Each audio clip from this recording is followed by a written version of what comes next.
Dobro jutro svima na ovo kišno jutro. Evo, otvaramo našu konferenciju. Riječ predajemo našem domaćinu, rektoru Tanjiću. Izvolite.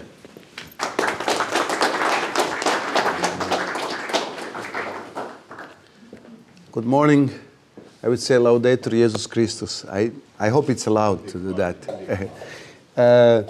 So I will say a few words in my broken pidgin English, but I'm so happy to see all of you here at the Catholic University of Croatia at our venue.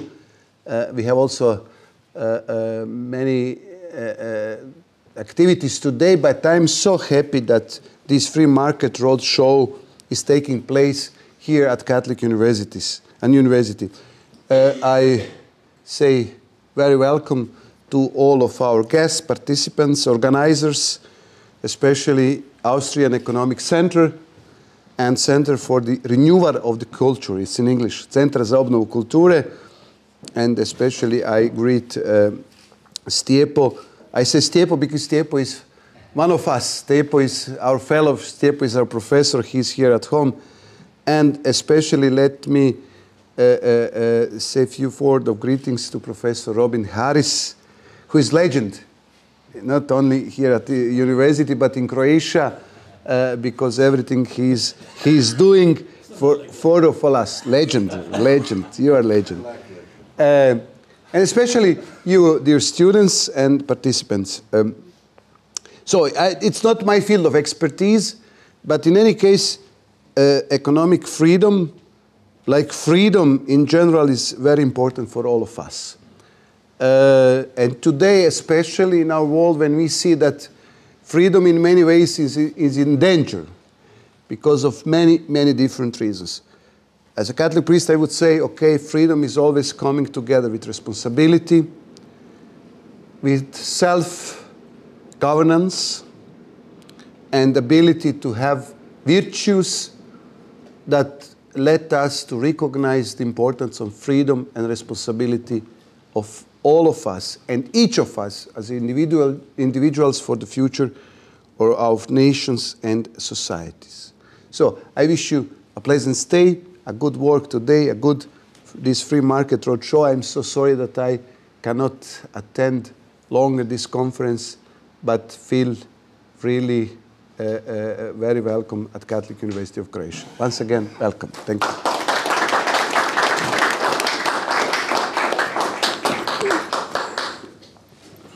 Okay, good morning, everyone. Thank you to Rector Tanjić for hosting us.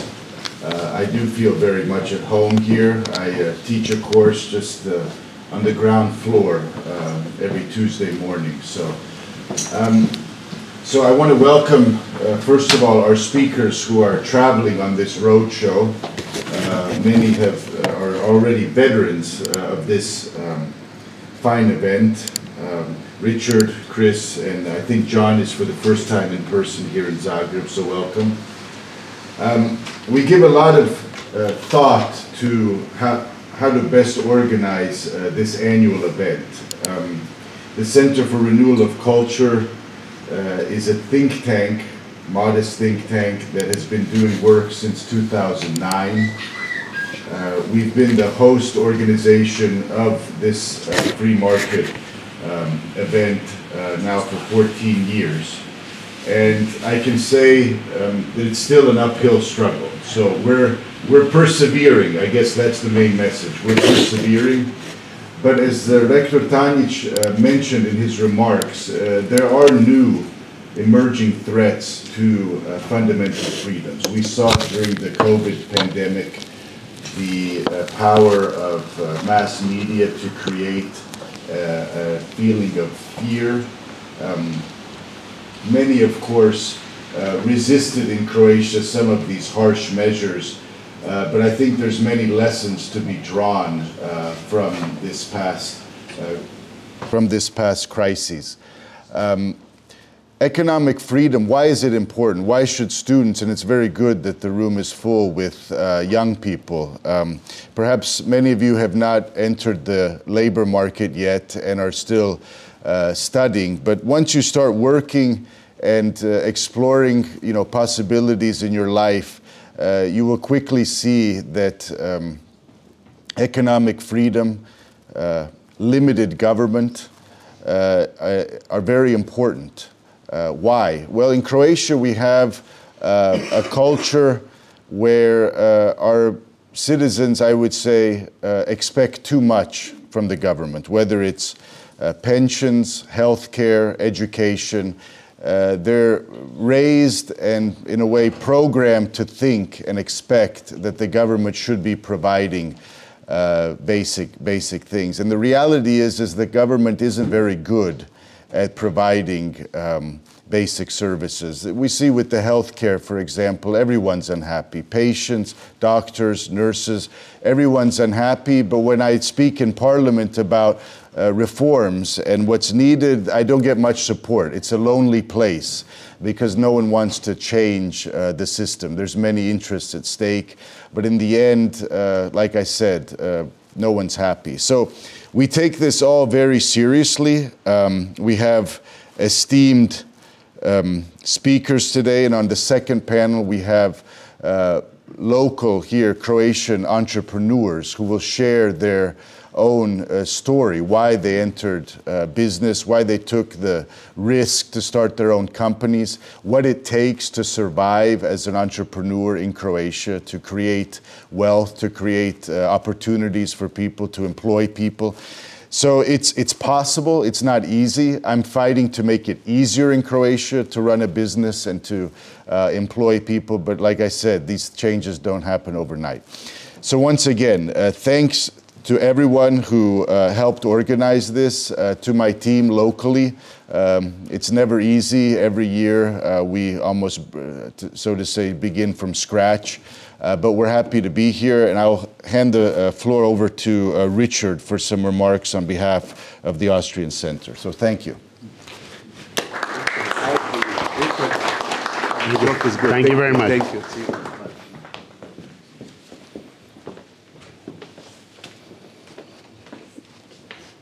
Yes, well, thank you all for being here. Thank you to the rector. I was going to have a few remarks on him.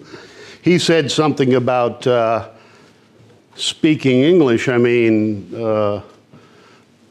50 years ago, we would have all been speaking in Latin. I still had 8 years of Latin, and of course, the church has always been involved in education. There is a story that Hayek himself was invited with a group of Nobel laureates to the Vatican, and he held a 15-minute speech in fluent Latin in that day. So that was the lingua franca then, as English is now. We started the Free Market Roadshow when it was not yet called the Free Market Roadshow, just visiting a few capitals around Vienna after the Iron Curtain came down, with the intent of basically teaching the ex-Comecon countries, and I don't mean the comic book convention, I mean the old association of Economic Association of Communist Countries, about capitalism. But pretty soon, a lot of them ended up being more capitalist than Austria. And then in the early 2000s, you had one crisis after another. In 2007, you had the big crisis, and people began, you know, we need academic support for our arguments, because just like the church, we have to convince people. They've got a different product, but you know, I like to talk to young people especially, because we always say when we're talking to a bunch of old people, they already have their opinion. We're preaching to the choir in the church. Young people, hopefully, will still listen to our arguments and listen to the full discussion. Then in Greece, you had a communist government elected, and they said, we need arguments, because they are doing economic policy, which is totally ridiculous. And now the Free Market Roadshow has gotten to between 40 and 45 cities all over Europe, from from Portugal to Georgia, from Cairo and Israel to Tallinn and everything and anything in between. We even now have free market roadshows in the United States, where you would think that it really wouldn't be necessary. But that is the intention, and to bring, as we have today, international speakers, local entrepreneurs, and to further the discussion on what free market policy is. And I thank you all very much for coming, and thanks to the organizers and the hosts for letting us do this here today. Thank you.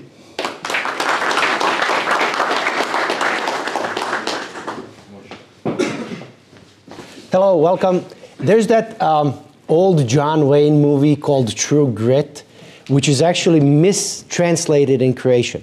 In Croatian, it's called The Man Called Courage. So if you want to see a man called courage, just look at Professor Bartolica. He was incredibly courageous to give me a free rein over this panel. And anyone that knows me knows this is all going to be fun and games. So here's how we're going to play this, right? For all you young people that watched all this stuff, CIS and NCIS, right? What we're going to be doing is a triangulation, right? You need 3 points to establish an exact location. Usually, on a panels like these, what you have is just one sort of people.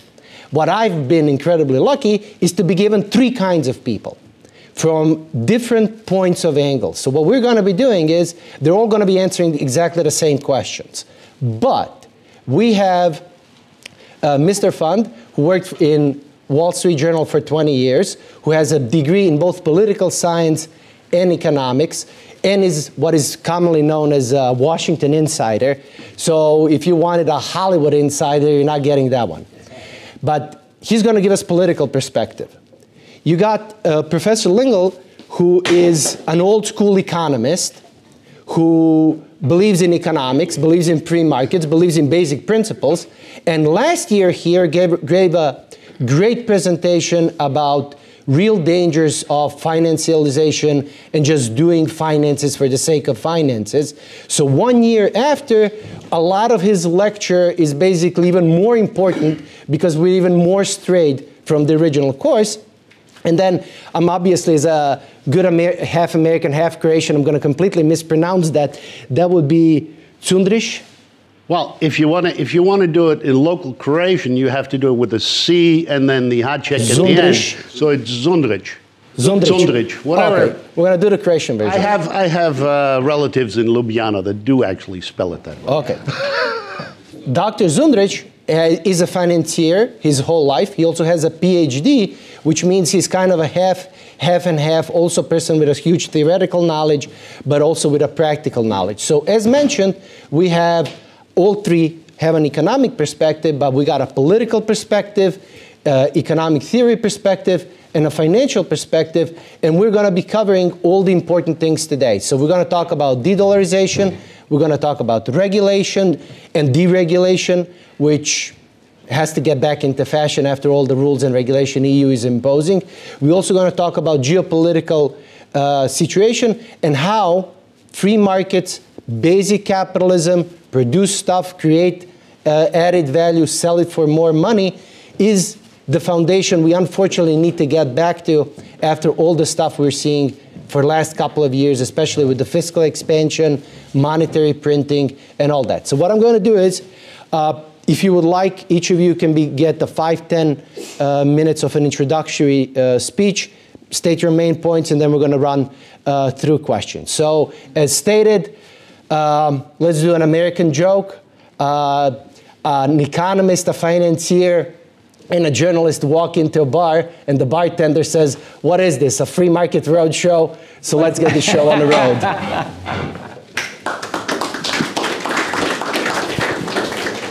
You want to do it first? Whatever you wish. Whatever you wish. Okay. Whatever. I'm gonna do sitting down.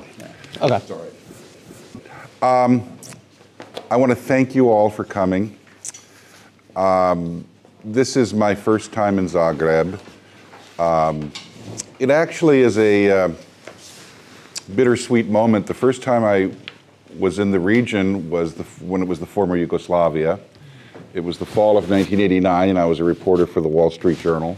And I had a very interesting assignment that summer and fall.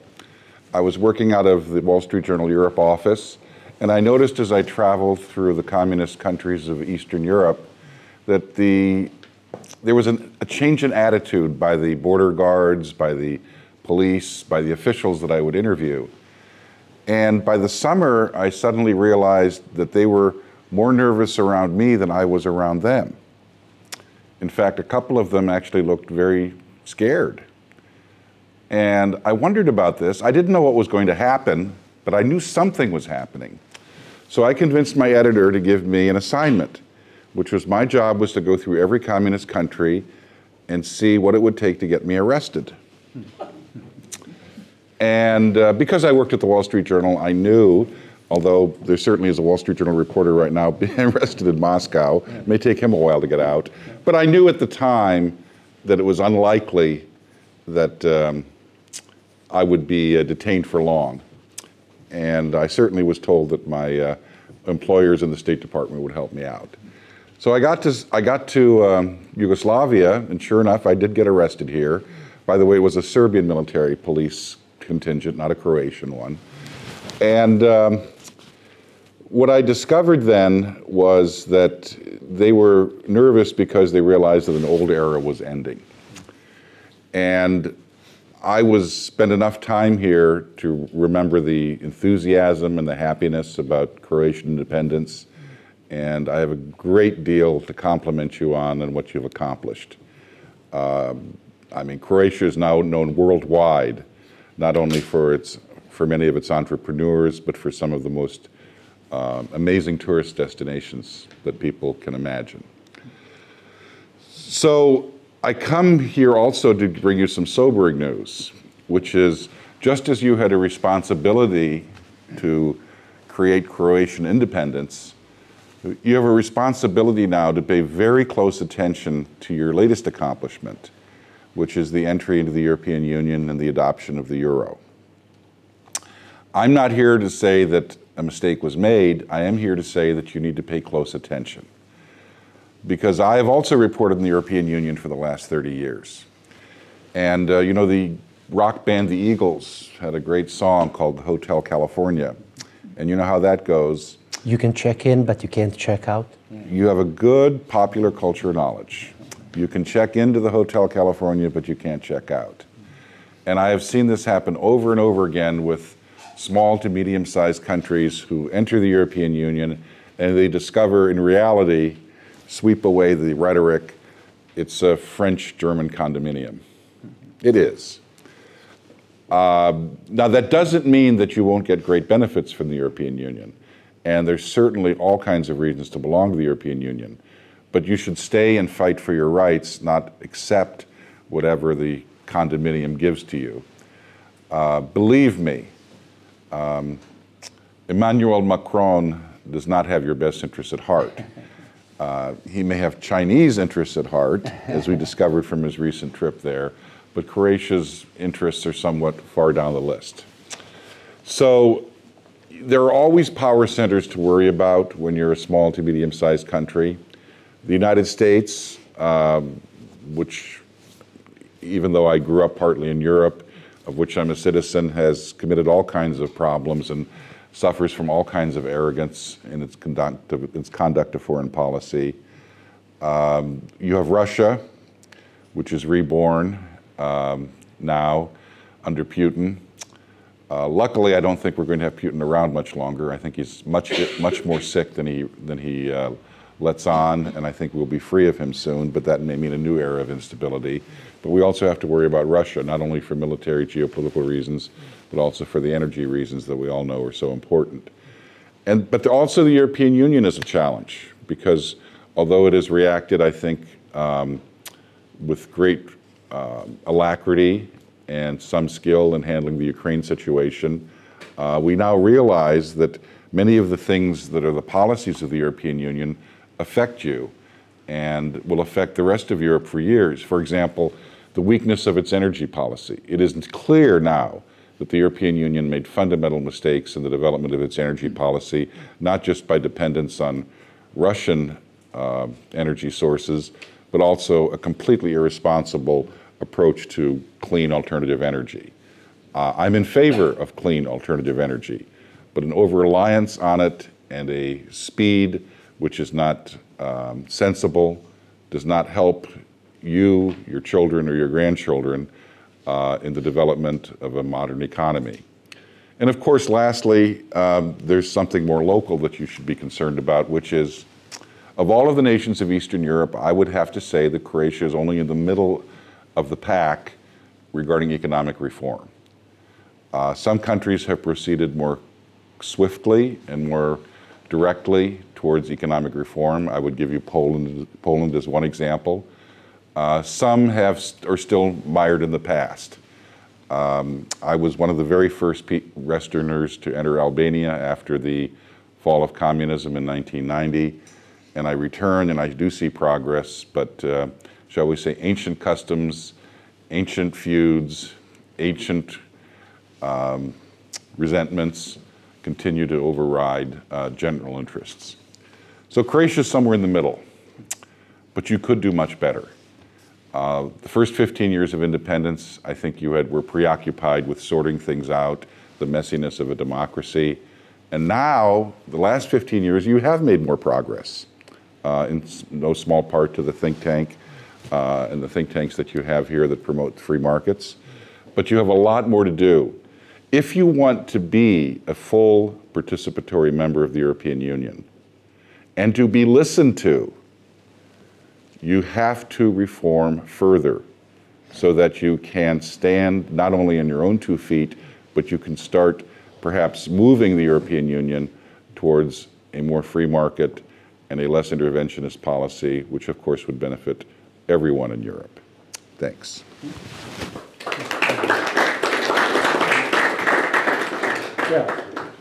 I'm happy to be back here. I've been before, and I've met many of the professors, and it's very nice to be back in Zagreb. I first came to then Yugoslavia from Italy back in the early 1980s, before most of you were, except a few exceptions, before you were born. So he and I being in the elder category now. But we live what is known, a curse in Chinese is, may you live in interesting times. And you do indeed. We face enormous challenges in the future. Now, the underlying theme of John's remarks, and I think the roadshow in general, is this struggle, this battle between the problems arising from political power that is really one of the biggest dangers to human liberty. So we're trying to create a better balance between those two contradictory concepts, in a sense. Because we found out, as in the earlier remarks, that the COVID-19 pandemic policies, not the disease or the virus, but the policies in response to them was really an assault on your freedom of choice and movement. Of course, that's very clear. We were told that there were some abstract, unquantifiable benefits. We don't know whose lives were saved, how many lives were saved, and how many were lost after many of these policies were implemented. But we were told it's all in the interest of saving lives. But there was no specifics about it. And in fact, there were no specifics about what would be the cost of saving these abstract possible lives that were never identified. We don't know whose life was saved, but we do know where the costs were imposed. And they were imposed on us, not on them, not on the policymakers, but on us as citizens, as students, not being able to go to university and study, as business people, young people with dreams for their future. These things were all set aside for some abstract, unquantifiable, unidentifiable benefits. This is the problem, I believe, of political power. The abuse of political power is very difficult for citizens to put a brake on the expansion of political power, especially, as was pointed out, when social media made it so easy for for us to be made afraid, to be made paranoid. So instead of seeing other citizens as people that help us by providing goods and services and happiness, we began to see each other as carriers of a dangerous pathogen. So we saw an enormous destruction of social trust. So we began to actually atomize society. We became atoms that existed without the connection to one another. In fact, this is one of the Marxian criticisms of the market, the atomistic individual. But in fact, it was public policy that did this and does this. So this social trust has been undermined. And one of the themes that was suggested for our discussion was regulation. Now, regulation, we normally think of regulation as government regulation. And of course, that's the one that is most immediately obvious to us. Bureaucracies or ministries imposing this, or politicians declaring these various regulations. And of course, what we learn is that we have voluntary regulations that emerged through the market. Market participants are regulated in their own behavior by many very important, non-specific, they're not written down, regulations. For example, international corporations are regulated by virtue of protecting their brand. Nike, the shoe company, owns almost nothing but maybe a headquarters building and a trademark, the swoosh. Everyone knows this. Now, Nike is terrified of the loss of their reputation because it will devalue their brand. And that's really all they own. So what we find is that it's not perfectly effective, but we do know that businesses are very much regulated by their own self-interest. And this is something that we discovered over centuries of interacting with one another. So regulations, we don't need to turn to the state for these regulations. And in fact, if you're alert to what's happened in the United States in the banking sector, there are many banks in America, very large banks, that have failed. And many people are saying, well, there's not enough regulation, we need more regulation. The banking sector in the United States is the most regulated sector of the U.S. economy. Whether you look at the number of employees in the federal government and state governments that oversee them, their budgets or whatever. The banking sector is heavily regulated. But every time something goes wrong, they say, oh, the answer is more regulation. But maybe the answer is less regulation. It may be that the problem is that the regulations of the state are actually creating a moral hazard that induces these banks to make mistakes which turn out to be fatal. The one that I think is most important, what we're seeing now, is that the U.S. Central Bank gave the impression that they were going to be able to keep interest rates very low forever. And so banks made bets on that. They took positions based upon low interest rates. Well, just by the way, what goes down must go up in economics. If governments force a price, the interest rate, down, eventually it's going to find its own level at some point. And we had historically low or hysterically low interest rates in the United States that people acted as though they were going to stay there forever. They did not, they could not. And this is what undermined the capacity of these banks to survive. So what we find is that the regulation of the monetary system led to these disasters. It wasn't the fact that the banks were private or that it was the market-driven collapse. It was a reaction to government policies, not the market as such.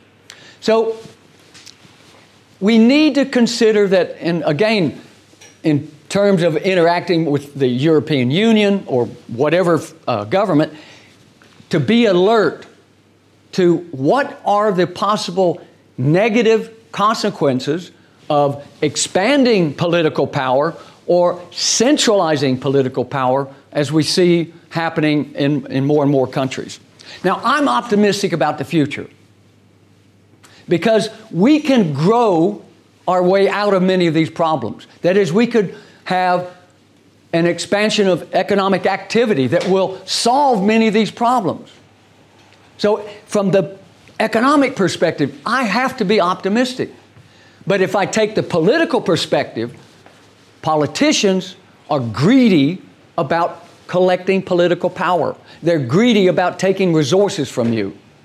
And until they get on board and understand what it takes to have that expansion of economic growth, they will continue using regulations that drive up the price of energy. And energy prices are extremely important in traditional economies, especially manufacturing.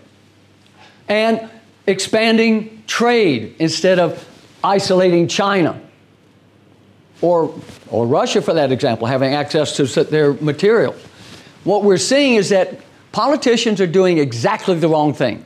They're driving up costs, which is going to take away that potential for your future, for us to grow our way out of these problems, most of which were created by state interventions or regulations. Thank you.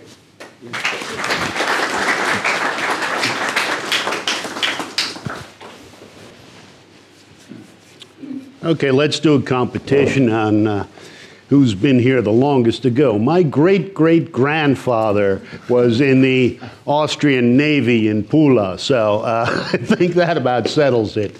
I've been coming here, you know, since I was a small child on vacation, as one does from Vienna in the day. So I really know what it looked like in the early 1960s.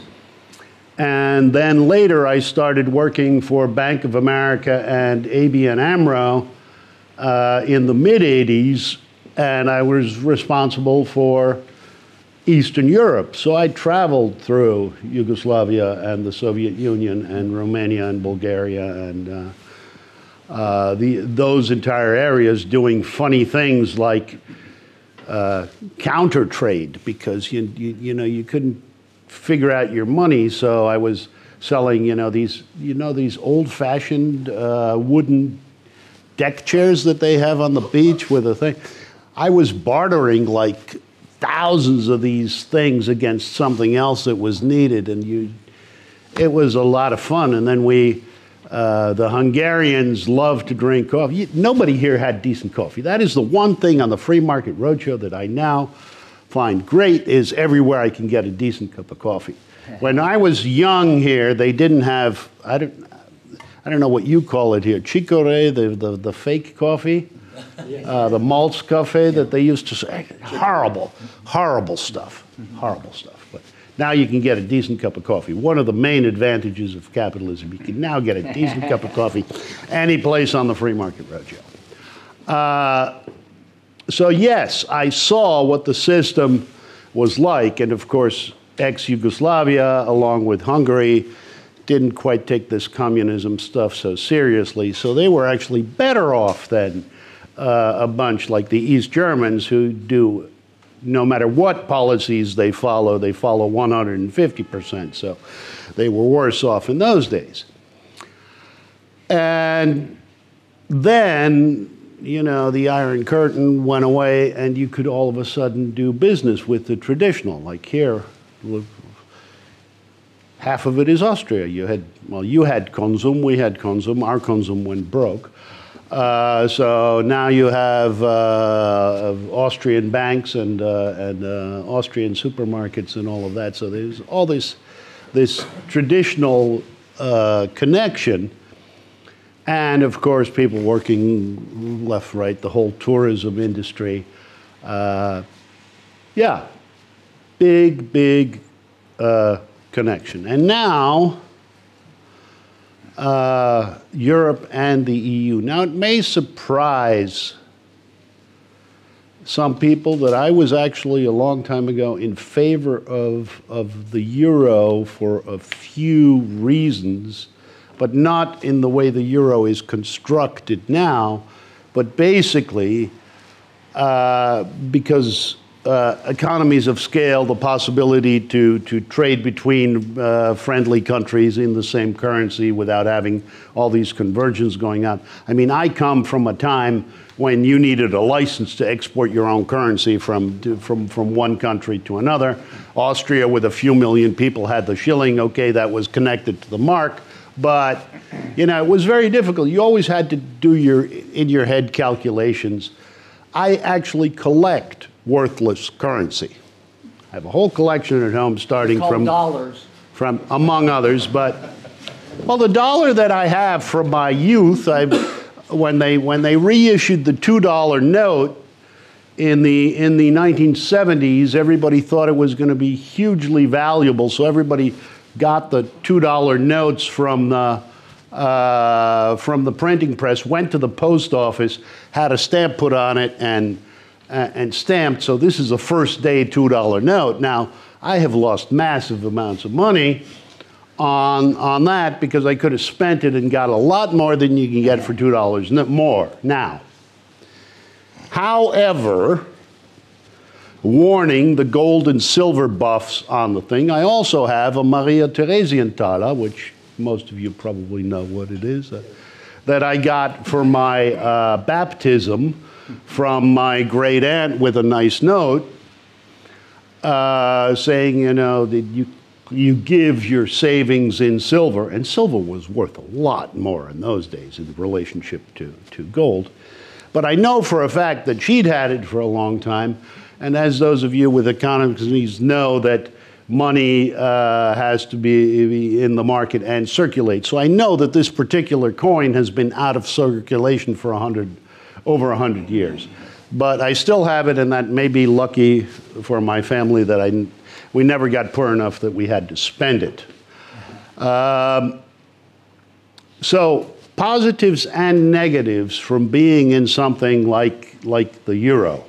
The warning was perfectly justified. There will be advantages. The market is very much simpler. You have less of an exchange rate. But on the other hand, you're now run from the European Central Bank in Frankfurt. And at least when I was studying economics, they never told me about negative interest rates. And the market is very dominant to bank runs. We saw it in the euro crisis in 2008. If a bunch of people start selling, then it goes away. And you have far less control over something that is far away. I remember, oh God, I'm old, when George Soros attacked the pound. And, you know, actually ruining a currency is quite easy. What you do is you short sell. So basically, he sold a bunch of pounds and bought dollars. Thing was, he didn't have the pounds. So he sold a lot of pounds that he didn't have against dollars, hoping the pound would go down and then he could buy the pounds back. However, there's one missing link in that mechanism of the ease of doing that is somebody has to lend you the pounds you don't have. So what you do is you borrow pounds, you buy dollars, and then you switch it back and you make a huge profit. Now, for governments and central banks, there are two ways to combat this. And one is to just jack up overnight interest rates to make it prohibitively expensive to borrow this currency you don't have, and that doesn't work. So George Soros had done this, that everybody was surprised. So bang, first he hit the pound, he made a huge amount of money, and then he started hitting, you know, one European currency after another in targeted attacks. He hit the lira, and then he hit the French franc, and so on and so forth. And I was working for a Dutch bank, the branch of a Dutch bank in Austria, when he decided to hit the shilling. And as I said, you know, it's easy to stop, you jack up the interest rates. But somebody had to lend the guy shillings in order for him to do the thing. So The Austrian central bank said, monetary policy, jacking up interest rates, that's going to hurt people. We got a phone call. He called up and said, you lend this guy money, you lose your license. End of story. Boom. You can do that if you're a small currency of 7 million people. You can't do that if you're in the euro or the dollar or whatever, because somebody is going to figure out how to do the game. The same holds true now of bank runs. In the old days, if you wanted to get your money, I mean, everybody knows instinctively that, the bank that you deposit your money in doesn't have it all lying around in the safe. I mean, money has to work. Money is in companies. There's payrolls. There are loans on your beautiful dachas on the coast. They're out there. Nobody can repay it, and you walk in and you don't just grab the money. But in the old days, I don't know, I think Mary Poppins came back out recently where one of the scenes is a bank run. The kids, wrong age group again. So in the old days, bank run, a whole bunch of people standing on line in front of a bank saying, I want my money back, and they gave it to the first 3 people, and then the rest of them didn't have any money, and they think. Nowadays, you don't have any of this. Nowadays, you take this thing, you go boom, bang, and, I take my 10 million euros and they're at another of my banks that I happen to bank with. Boom, they're gone. And that's what happened to Silicon Valley Bank. And you know who did it? The same people who founded it, the insiders, the big guys who were very interested in having all of this startup money. They said, hey, there's something wrong there. There's something not working there. Boom, they withdraw their money. They started the bank run. But you know whose fault the bank run was? Federal Reserve Bank. By keeping negative interest rates for so long. And accounting rules. It's as simple as that. For years and years and years, people had to get some kind of a yield. Because, okay, I'm at a Catholic university. I think it says in the Bible, thou shalt not steal. But the central banks were stealing from people that had money. Okay, borrowers were doing okay. But if you had your little savings account and you had money on your bank for you were getting 0 interest rates. In some places, they were charging you to deposit money with a bank. That is not logical. Okay, but the big guys, they had to buy government bonds. And they bought government bonds, if there was a lot, it was yielding like 0.5%. People were buying 100-year Argentinian bonds. Argentina is a country that has gone bankrupt like clockwork every 10 years for the last 100 years. So the chances are that you will get your money back in 100 years from Argentina are slim to a prayer. And these are what you have on your books. And then you have accounting rules. Very simple, super boring accounting rules. So if you buy a bond now, and it's a 10-year bond, in 10 years' time, you will get back 100%. If you have a 10-year bond yielding 0.5%, and the market yield is 5%, to pick a number, then the price of the 10-year bond changes until that 0.5% yield is 5%. So without doing the actual math, basically your 10-year bond, as long as you have it on your books, is worth half of what it was worth before. That is a fluctuation much larger than your average stock and bond. Everybody says, stocks are so hugely risky, they fluctuate too much, Inside the past year, your super safe government bonds have fluctuated like you wouldn't believe. People are losing money left, right, and center. So that is what drove. So Silicon Valley Bank had had customer deposits, your deposits, was paying you interest, and on the other side, they bought government bonds because they had to make the money somehow that they're paying you. And they had all of these 0.5% yielding government bonds on the books that were all of a sudden, okay, they could have held them till, 10 years' time, they get 100% back, no harm, no foul. But, government accounting rules say you have to mark them down to 50%. So they looked at their balance sheet and said, oops, according to government accounting rules, we are now broke. So what do you do as a good corporate capitalist citizen? You go to the market and you say, dear capitalists, give me some money so I don't go broke. It's called equity.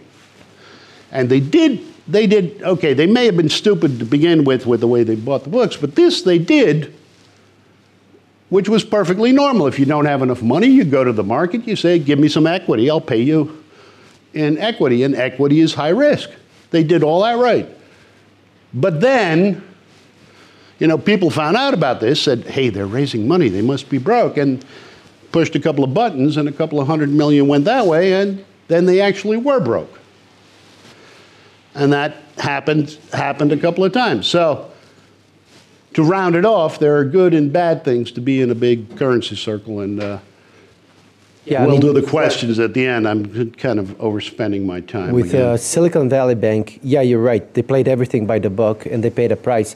I would just like to make a small correction. Everything you said was true, except one thing where you said, if you own these bonds, you lose money on them. There are also some of us old school people like me in three-piece suits that have done nothing last year but shorted the bonds and had great returns. So from that perspective, I would say the monetary policy is excellent. I always say I'm a split personality because on one side, the economist in me says this is all insane, but on the other side, the bond trader in me says this is absolutely brilliant. No, you're absolutely right. And the great thing about all of this technology is that we're all taped.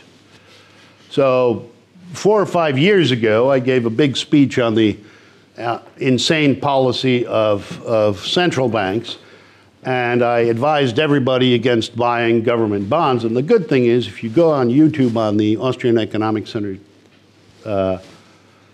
channel, you can actually see me saying that.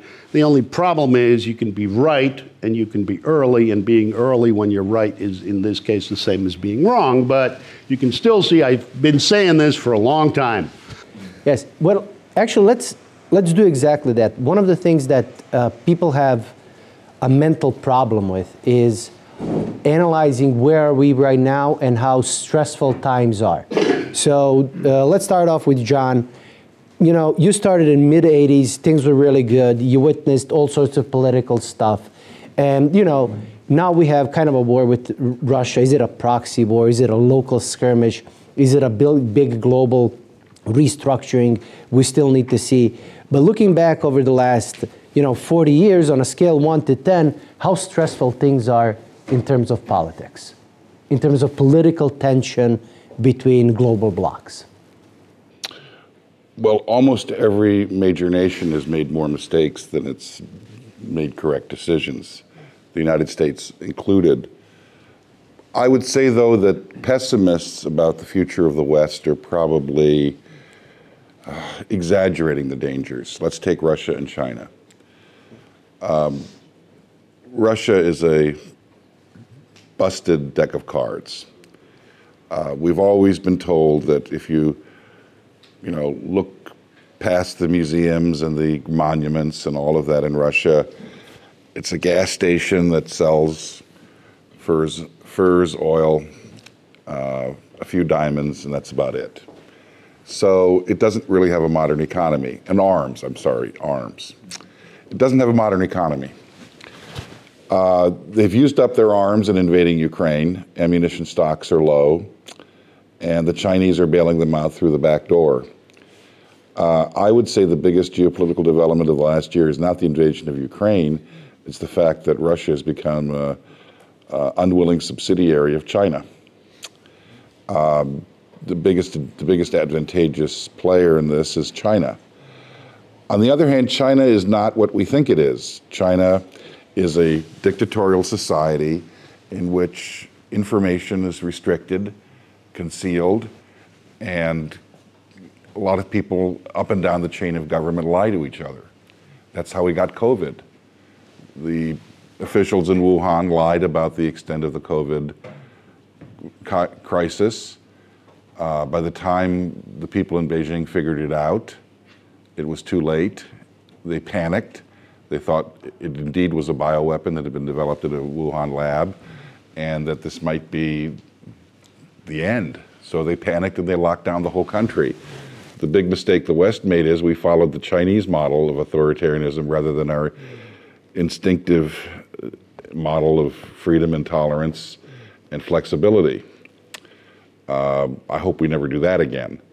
So I think we have real challenges, but we also have competitors and adversaries that have real weaknesses. Namely, they are closed societies, not open societies, and as a result, they will make more mistakes and they will take longer to figure out what their mistakes are than people who are more flexible in the West will. Okay. Richard, moving on to you. You mentioned the cell phone, but I can counter that, there are places that don't accept $200 or 100 euro notes. And we also, having a cell phone or a credit card, someone can electronically block that. So given these two counter arguments, would you say that today we have more or less or equal financial freedoms over the last, when you started 30 years ago? Well, your first question, I want to say one question on that.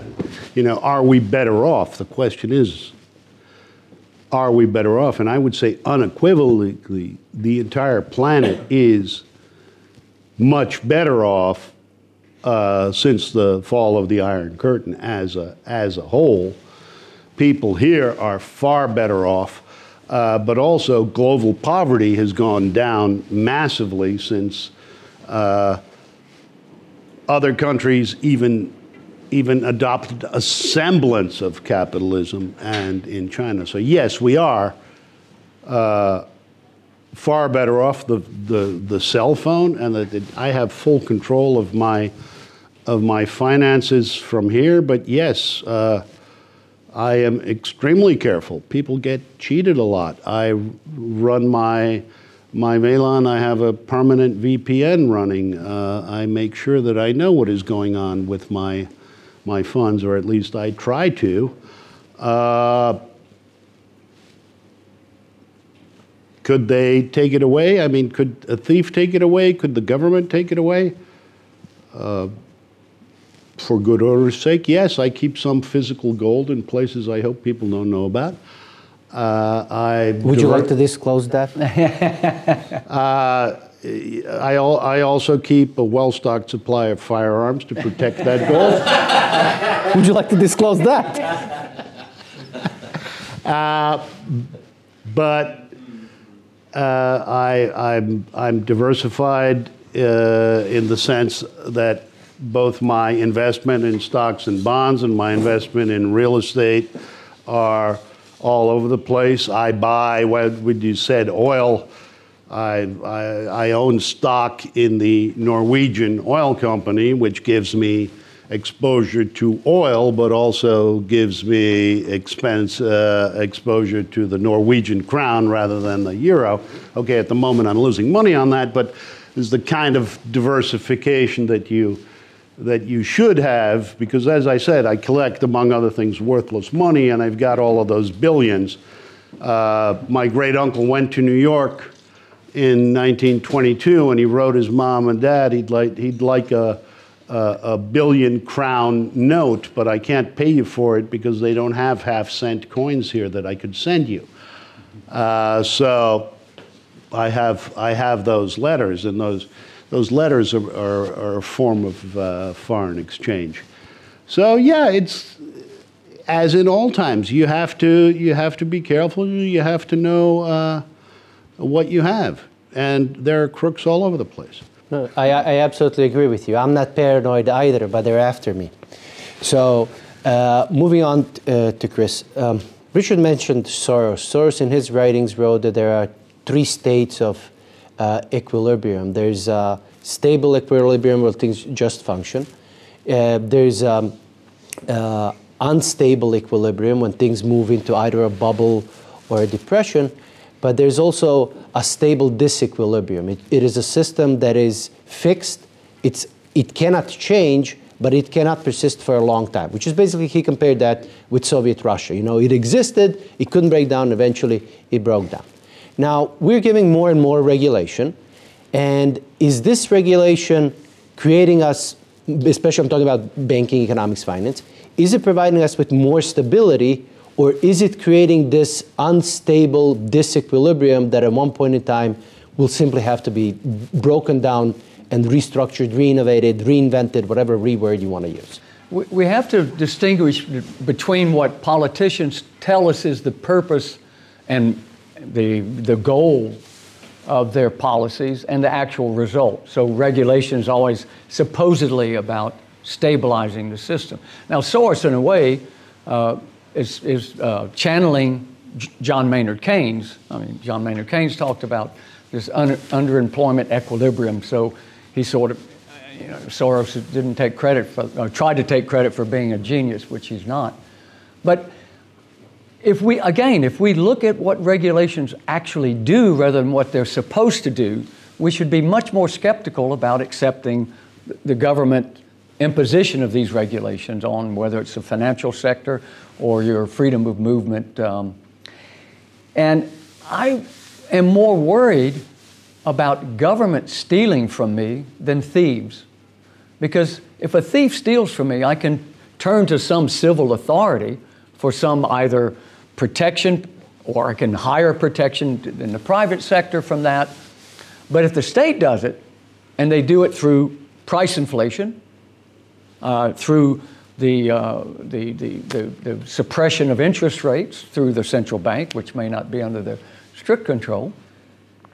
So that kind of, you know, regulating behavior through the exercise of political power, I think is really the most dangerous aspect of our lives. They are creating, at least in my interpretation, all the economic instability and virtually all of it. Public policy is what keeps people poor, is what keeps economies from underperforming. I mean, when I drive around in Zagreb, I'm amazed at the amount of wealth that had been created in this country at some time for these fantastic buildings. I'm a real fan of architecture. Now, something happened to suppress the capacity of the Croatian people to continue in that. That trajectory was interrupted, and it was interrupted by this sort of massive intervention of political power, where people who were supposed to know what was best for you had no idea or intention to look after you. So I worry about the nature of these stabilizing regulations. Let's move on to the dollar, because that's a key thing, and it's going to be a lot talked about. You know, the dollar, I'm not going to talk about reserve currency. I want to focus on the actual transactional use. So when you use it as a reserve currency, it's reserve. But when you use it as a transaction, what BRICS is trying to do is say, we're going to create our own currency and we're going to use less dollars. Now, this is for the first time after World War II, we have such a large play on both economic size in a number of countries. So my question to you, John, is this the first sign of a political and economic weakness and decline of the U.S.? Is this a gimmick that's going to pass away, or is it something where genie's out of a bottle and the transactional use of dollar is going to be threatened? Something in between. I believe it's a warning signal that the mistakes the U.S. government has made, especially during the pandemic, may catch up with it.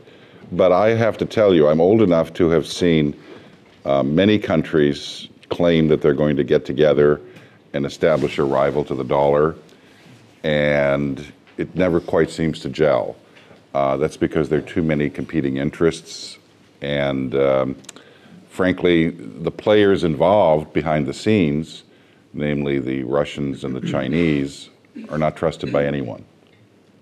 So we may have all kinds of problems with King Dollar, but at least we know that we know about King Dollar, and we know its weaknesses, and we know its strengths. We also, I think, harbor legitimate suspicions about any alternative that will develop.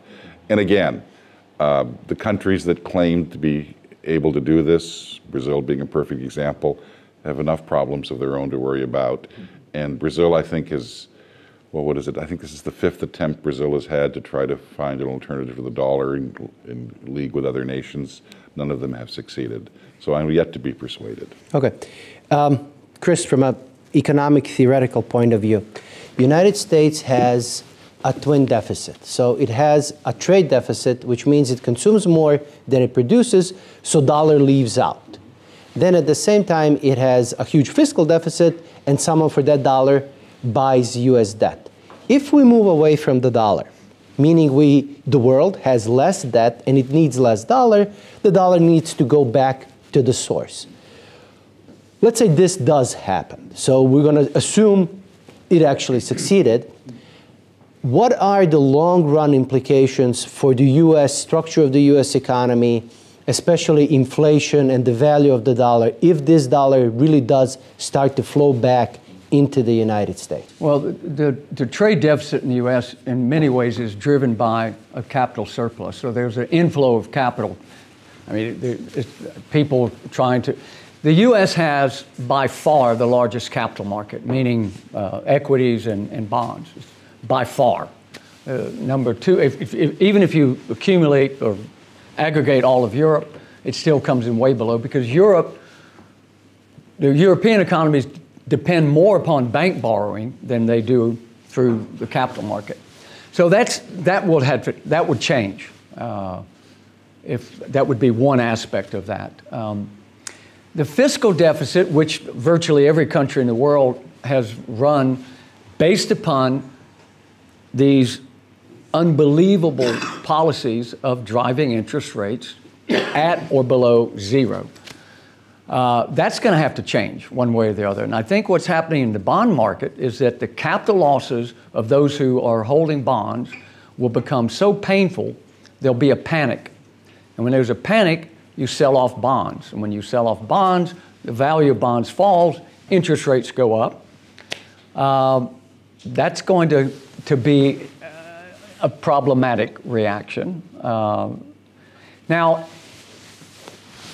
I'm not sure, I guess I haven't thought through the possibility of the dollar being replaced.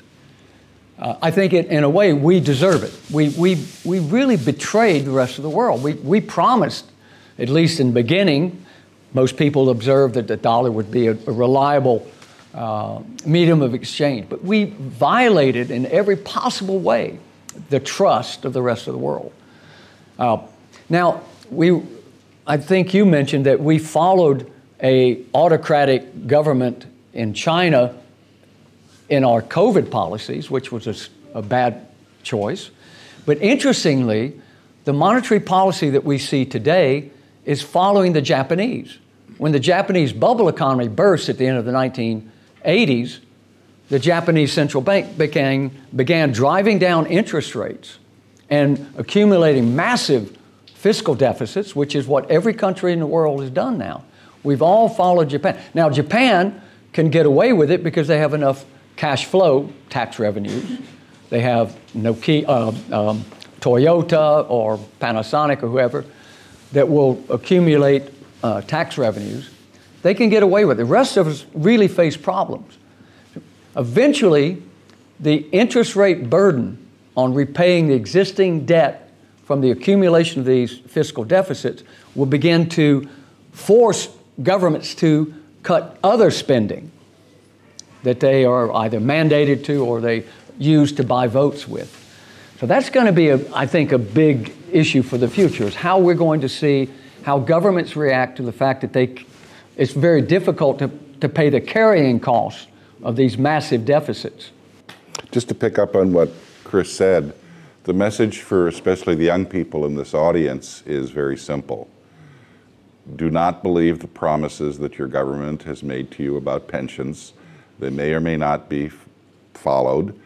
You will have to probably provide for your own pension, which means it is in your personal self-interest to have more economic freedom in Croatia so that you can earn more money, so that you can build up a retirement account, and you will have a retirement system to fall back on of your own creation because you cannot necessarily trust the government's promises. And by the way, the interest on this debt, unless it's repudiated, will be paid by you. We get the party, we get the tequila, we give you the hangover. Okay, excellent. Or as is wont to say, you know, Chris and I are so old, we're not going to live to see the apocalypse we created. Okay, no, but you two mentioned some potential weaknesses. Let's do an outside threat. You know, everyone knows who Goldman Sachs is. You know, you heard of Goldman, they rule the world. But let's do numbers, right? Top 4 banks in the world are Chinese. Top 10 out of top 30 banks in the world in terms of assets are also Chinese. So, Richard, are these banks with their economic size and economic strength, given the potential to manipulate financial markets through derivatives, through trades, through shorting, are they a political weapon that can be used as a threat to Western financial system? Given your experience in banking and all that, and these just sheer size of numbers. Well, again, I'm going to ask the last question before I answer this question.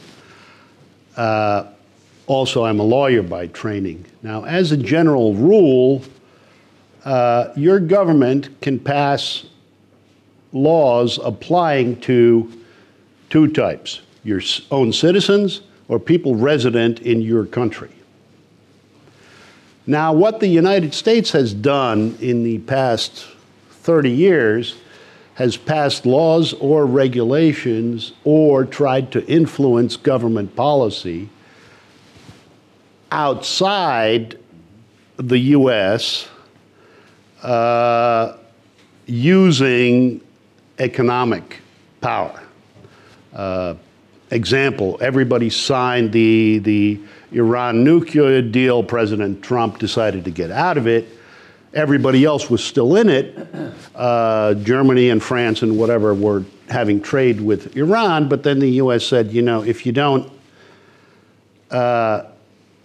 apply by this, we'll sanction you on an economic level. So the European Union created its own bank to enable small people to trade with Iran, and there are countless of these possibilities. And more, at least before the current Russian invasion of Ukraine, more and more economics was used in place of armed power, and in reaction to the Russian invasion, we had sanctions. Now, sanctions are difficult to judge how fast they work, if they work at all. There's a lot of policy discussion about them. But what they used was not so much the dollar as the financial system behind the dollar, because Putin had a lot of foreign currency reserves that he thought he could use, but they cut him out of SWIFT, so he couldn't send the money anywhere. They sanctioned various banks so that he couldn't transfer, and then they went one step further by having Visa and MasterCard no longer working in Russia. Now, however bad the war was, if you're a Russian citizen sitting in Indonesia on holiday and you can't pay your hotel bill anymore because your MasterCard doesn't work, this is not invented, this is the way it worked, I don't know, you're sanctioning individual people in the government. So it's not only the dollar as such, it's the whole system of money transfer created around it. All of these money laundering rules that have come into force in the past 20 or 30 years, which are basically rules by various local governments, not to catch the criminals. I mean, the criminals are going to find another way, but to keep tabs on their own citizens that are doing various things to avoid taxes and so on and so forth. And the big fear, of course, is that governments will actually know where you keep all of your money, and then if we went digital, they've been trying to avoid cash. You know, in Italy, any transaction under over 1,000 euros, you can't pay cash anymore. This kind of thing. These are all limitations that prevent you from freely transferring your funds. So it's the whole system. So what was the question again? The power of the Chinese banks. Well, what you said, you know, buy assets. An old quip about the U.S. dollar has, it's our currency, but it's your problem. The Chinese banks hold massive amounts of dollars. The yuan is linked to the dollar. People don't like funny money. There are a number of different, you know, the offshore and the onshore. They have full control, and it's a matter of trust. Yes, they are developing new institutions like the Development Bank, which would replace the World Bank. They're actually putting money in a lot of these countries, especially in Africa, to gain resources, and also in Brazil, which is something that I think Western nations neglected, and the Western system made very difficult to do because of our own risk policy and government industries from investing in a lot of countries. I think we should have done a lot more in Brazil and in Egypt and in various other countries in Africa, because, you know, Europe, the United States is not, but Europe is very, very resource poor. We should have really developed free trade, but it was, among others, government policy that hindered us. Let's do a yes or no question. No, let's do the Chinese power. It is my firm belief that the Soviet Union back in the day crumbled because Reagan said we're going to put up a lot of rockets, and he basically outspent the Russians, and it was just fortuitous that the oil price went down at that time, and the Russians basically couldn't afford to keep up with the huge spending. And then if you rely on your military and then you don't pay your military, you got a problem, and the whole thing breaks apart. The problem is that should China go on an economic side, we can't outspend the Chinese. They've got a huge economy and factories. So if they were to put it in there, I'm not saying the power of the banks, I'm saying the power of the economy is, if they tried to do an arms race with the West and outspend us, the outspending we did the last time is probably not going to work. I would just say with the Chinese banks, they can be certainly an asset to them in political manipulation of the world economy, but they also can be a danger. The Chinese property market has seen one of the largest bubbles in world history the last 10 years. So large we don't even know the extent of it because they lie. They conceal as much as they possibly can. But companies are going bankrupt. There are giant cities in China that sit filled with hundreds of empty buildings. There are probably 20 cities in China the size of Zagreb that sit there vacant. There's nobody living there. There's nothing going on. They were just built on speculation. Where did the money come from? From Chinese banks. So when you have an authoritarian system, even though you have a people as industrious and productive as the Chinese, it can be both, well, as they say in Chinese, a blessing and a curse. Yeah, it wasn't so long ago that Japan had the largest banks in the world. And so this is a a cautionary tale, and I was going to make the same point there that I worry about the Chinese having such large banks because they're exposed to great risk. The bubble in Japan was so severe when it blew up in the late 1980s. They lost 2/3 of the value of the commercial properties in the urban areas, and roughly the same in the residential. And the stock market to this day has not recovered. The Nikkei index is still not where it was. So I don't think we should envy or fear the Chinese because they've got big banks, but worry about them. And they're not alert to this.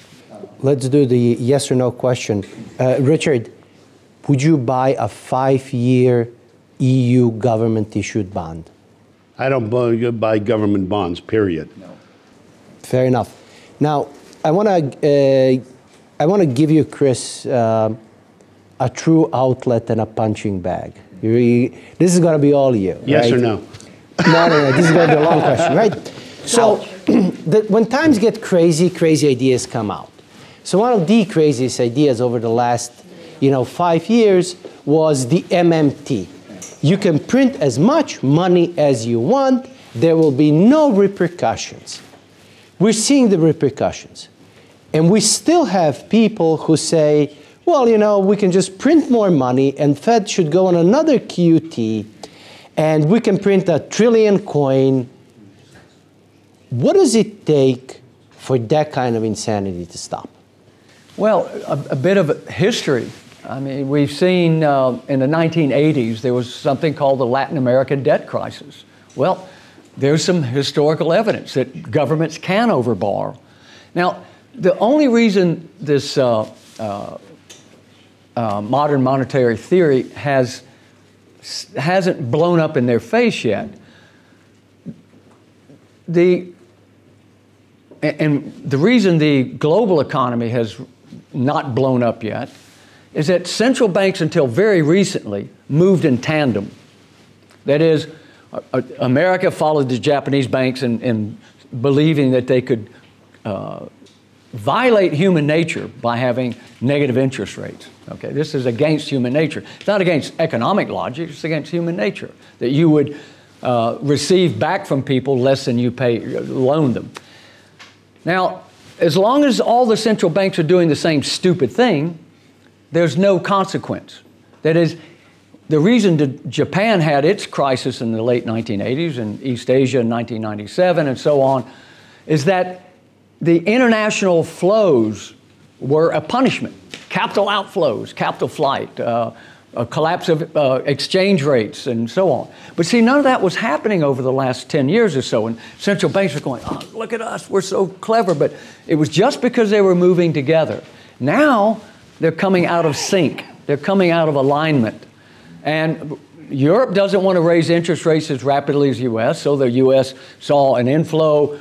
The dollar became stronger. The Chinese are saying we're not going to go anywhere, and the Japanese, because of their own sort of idiotic logic, they don't want to raise interest rates. So these punishments are going to come out eventually, and I think that's where the adjustments will occur, and that's why I think the only solution to this is that we need to start focusing on growth policies instead of green policies, for example, that raise costs and stifle business, regulations that raise costs and stifle business activities. We have to allow entrepreneurs much more freedom to discover what they can do to create value for you. So I'm really, as I say, I'm cautious about my optimism from the political side, but we need more economic growth, and that's the only way we're going to get out of this. Okay, now we're going to move to a personal part of the show. 2 weeks ago, 3 weeks ago, we were in Budapest. Yes, so I learned that from James Bond. The money that comes should be immediately spent. So John actually gave a good talk about what is going to happen with the U.S. debt limit. And he mentioned there's a document coming out, and it's going to be fairly negative. And I was listening, sitting in an audience, and I immediately shorted the U.S. 30-year bond.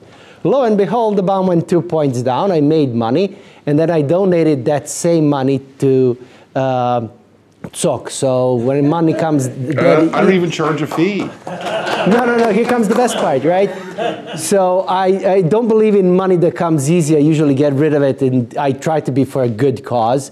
So my question to you is, how does Daddy make money on bonds again? So what is the current state of political discussion given the debt limit? Are they playing a game of chicken? Are they going to take this seriously because the deficit is huge? Last time the government closed in 2018, Trump actually had a budget surplus. Now the deficit is 150 billion. And the US Treasury does have 200 billion in account and money's flowing in every day. But the loan numbers are going to be hit in a month and a half. So what is right now, 2 weeks later, what's the state of political and economic discussion given the US debt limit? My advice on the U.S. debt limit is pretend it doesn't exist, go to sleep, wake up in a few weeks, and the crisis will have been resolved itself. It is one of the classic fake crises of our time. Everybody yells about it, everybody worries about it, but ultimately it'll come to nothing. So don't worry, be happy. Okay. Are there any? Yeah, we're going to close it with this. I still have a few more questions, but we'll just do that over lunch. Are there any questions from the audience? Do you have anything to ask?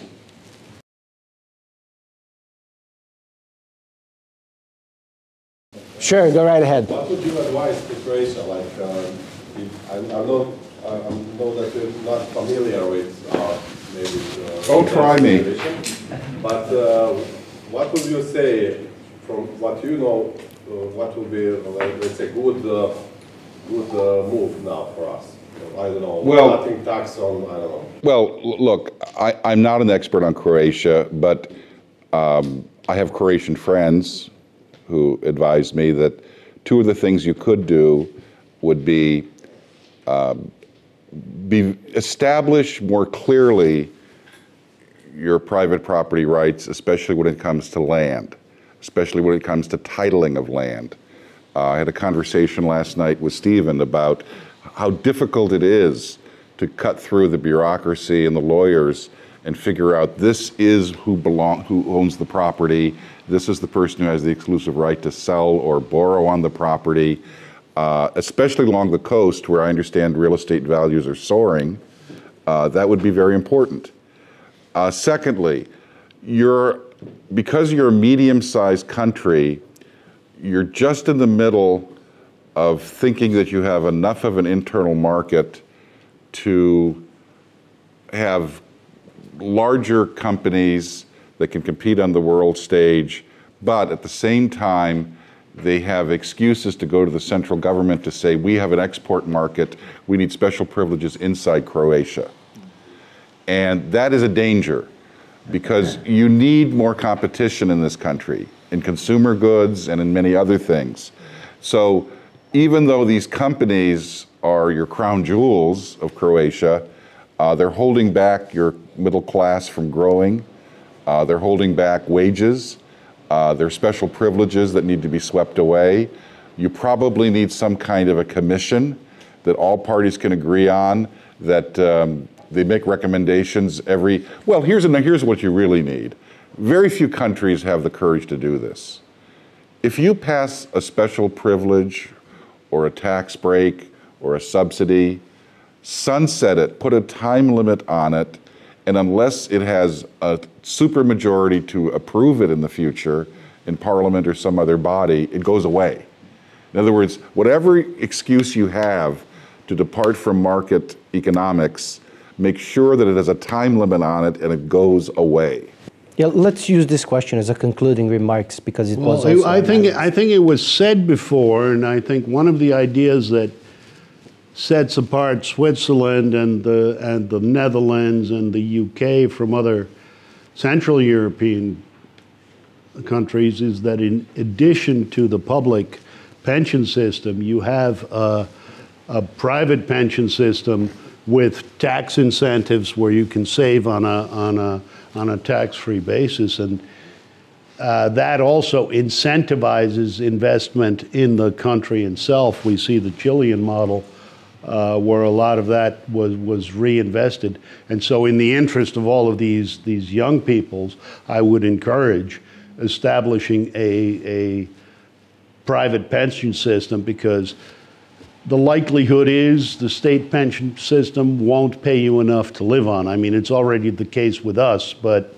it's going to get worse in 40 years' time when the young people in the audience retire. And as I said, the local pension systems are very beneficial also in the reinvestment in the local economy for small and medium-sized businesses and that kind of thing. Well, I'm an economist, but I think one of the things that we need to especially teach young people is that democracy was not invented to be a redistributive game. Taxes were not originally conceived of as a way of redistributing from one group to another. Taxes were to provide what economists call public goods, and there are very few of those. So if we understand that democracy should not be a redistributive game, it's one of the ways that we will reduce the political power that is so dangerous to our future. And we need to resist that. The rule of law means that everyone must be treated equally before the law, whatever the legislation is. But what happens with these privileges, these subsidies and so on, is putting one group above another group. So one group, the students maybe, or unions, or whoever it may be, are recipients, the takers, and the taxpayer who is burdened with this is the maker, the one that provides that. We need to get away from this idea that we're supplicants to the state, that we're saying, please give us a privilege, please give us a subsidy, please give us a privilege. The answer from them should be, we're not allowed to do that. We can't do that. I mean, at one time in the United States, that was the attitude, but that's been lost. Citizens expect the state to do things that the state, under democracy, was not conceived of. The democracy was about protecting the rights of the individual as an individual and human liberty, and that's it. Unfortunately, we've seen this democracy has been corrupted by us, by believing that we should ask the state for something that we're not entitled to have. John? Just to be very short but specific, which country in Europe that's not much bigger than Croatia is universally regarded as having sound economic principles and policy? It's Switzerland. No, it's Switzerland. Okay. What do the Swiss have that no other country in Europe has? The debt brake. Basically, I'm not going to go into the complications, government spending can go up and does go up in Switzerland, but it's tied to the inflation rate and the increase in population. And if it has to go beyond that, if there's an emergency, a war or something like that, the parliament or the political authorities have to approve that with a supermajority.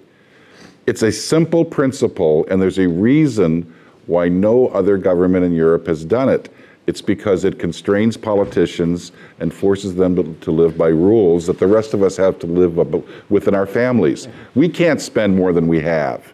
So we should force governments to operate a little bit more like families, which is the family has to be constrained. And then you can save and you can prosper much more readily. And just look at the results. Who wouldn't want the Swiss economic statistics? Well, gentlemen, it's been an honor. Till the next year. Thank you.